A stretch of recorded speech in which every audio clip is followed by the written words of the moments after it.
안녕하십니까. 오늘은 마태복음 23장 15절에 18절의 말씀으로 서기관들과 바리새인들이 화를 선포하신 네 번째라는 제목으로 하나님의 말씀을 나누고자 합니다.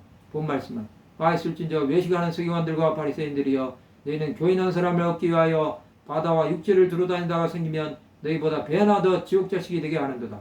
와 있을진저 눈먼 인도자여 너희가 말하되 누구든지 성전으로 맹세하면 아무 일 없거니와 성전의 금으로 맹세하면 지킬지라 하는도다. 어리석은 맹인들이여 어느 것이 크냐 그 금이냐 그 금을 거룩하게 하는 성전이냐. 너희가 또 이르되 누구든지 제단으로 맹세하면 아무 일 없거니와 그 위에 있는 예물로 맹세하면 지킬지라 하는도다.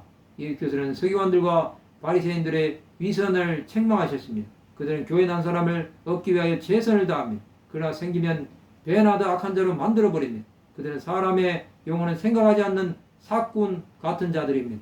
또 그들은 눈먼 인도자가 되어 사람을 가르칩니다. 그들이 맹세하는 것은 성전이 아닌 성전의 금입니다. 이것은 하나님의 기준과 상관이 없습니다. 그들은 또 제단보다는 예물로 맹세하면 지키라고 합니다. 이들의 기준은 하나님보다는 물질입니다. 즉 아무 가치 없는 것으로 맹세하게 하는 것입니다. 이들은 그리스도를 섬기는 것이 아닌 벨리알을 섬기는 자들입니다. 예수께서는 이들의 맹세가 헛되다고 말씀하셨습니다. 자의적인 판단으로 하나님을 경외하지 않고 위선으로 사람들에게 옳게 보이는 것뿐입니다. 이들의 삶은 주 예수를 생각하지 않았습니다. 자신들의 유익만 구한 것이며 그들은 세상의 영광을 위해 사는 자였습니다. 성전은 하나님께서 계시는 거룩한 전입니다. 제단은 하나님의 말씀을 전하는 강단 같은 곳입니다. 이곳에 사는 것은 다 지키라는 것입니다. 이것을 지키지 않으면 하나님을 믿지 않는 것입니다. 서기관들과 바리새인들은 하나님의 뜻을 깨닫지 못한 자였습니다. 그들은 율법의 기준만 보았을 뿐 자기들 행위는 돌아보지 못한 것입니다. 즉 다른 사람들은 판단하였지만 정작 자기들은 어떤 사람인지 모르는 것입니다. 우리는 서기관들이나 바리새인들을 정죄할 수 없습니다. 그들은 율법으로는 우리보다 나은 자들입니다. 그런데도 예수께서는 화를 선포하신 것입니다. 이것은 우리도 만약 깨닫지 못하면 그런 자들이 될 수 있다는 것입니다.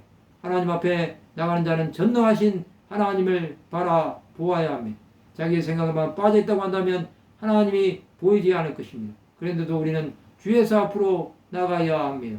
우리는 날마다 거룩함으로 무장해야 합니다.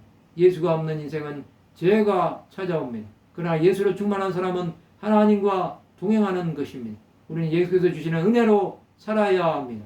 그것이 평강의 길로 인도해 주실 것입니다. 구주 예수 그리스도는 우리의 문제를 다 보시고 하늘에서 강구해 주실 것입니다. 주 예수를 생명으로 삼아 살아 나가시기 바랍니다.